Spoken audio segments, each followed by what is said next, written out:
Life in the UK Test. Chapter 3, Section 4, Part 1.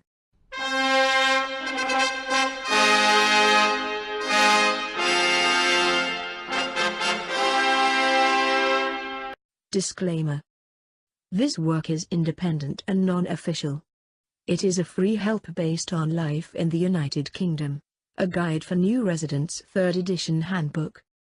December 2015, Chapter 3 Section 4 Part 1. A Global Power. Constitutional Monarchy. The Bill of Rights. A growing population. The Act or Treaty of Union in Scotland. The Prime Minister, Constitutional Monarchy. The Bill of Rights. At the coronation of William and Mary, a Declaration of Rights was read. This confirmed that the king would no longer be able to raise taxes and administer justice without agreement from Parliament. The balance of power between monarch and Parliament had now permanently changed. The Bill of Rights, 1689, confirmed the rights of Parliament and the limits of the king's power. Parliament took control of who could be monarch and declared that the king or queen must be a Protestant. A new parliament had to be elected at least every 3 years, later this became 7 years and now it is 5 years. Every year the monarch had to ask Parliament to renew funding for the army and the navy.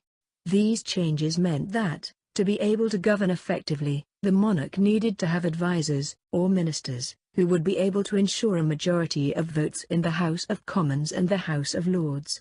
There were two main groups in Parliament, known as the Whigs and the Tories. The modern Conservative Party is still sometimes referred to as the Tories. This was the beginning of party politics. This was also an important time for the development of a free press, newspapers and other publications which are not controlled by the government. From 1695, newspapers were allowed to operate without a government license. Increasing numbers of newspapers began to be published. The laws passed after the Glorious Revolution are the beginning of what is called constitutional monarchy. The monarch remained very important, but was no longer able to insist on particular policies or actions, if Parliament did not agree. After William III, the ministers gradually became more important than the monarch, but this was not a democracy in the modern sense. The number of people who had the right to vote for members of Parliament was still very small. Only men, who owned property of a certain value, were able to vote. No women at all had the vote. Some constituencies were controlled by a single wealthy family. They were called the pocket boroughs. Other constituencies had hardly any voters and were called rotten boroughs.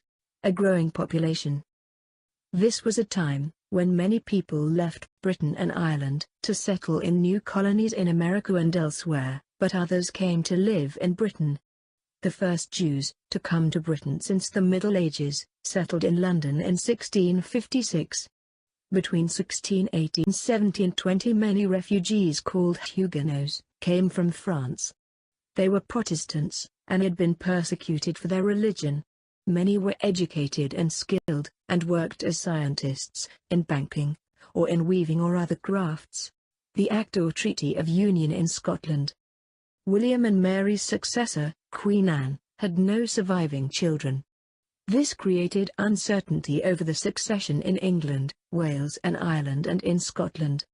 The Act of Union, known as the Treaty of Union in Scotland, was therefore agreed in 1707, creating the Kingdom of Great Britain.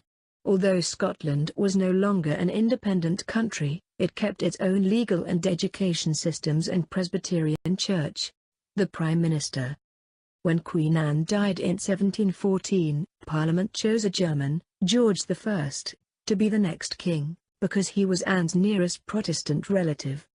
An attempt by Scottish Jacobites to put James II's son on the throne instead was quickly defeated. George I did not speak very good English and this increased his need to rely on his ministers. The most important minister in Parliament became known as the Prime Minister.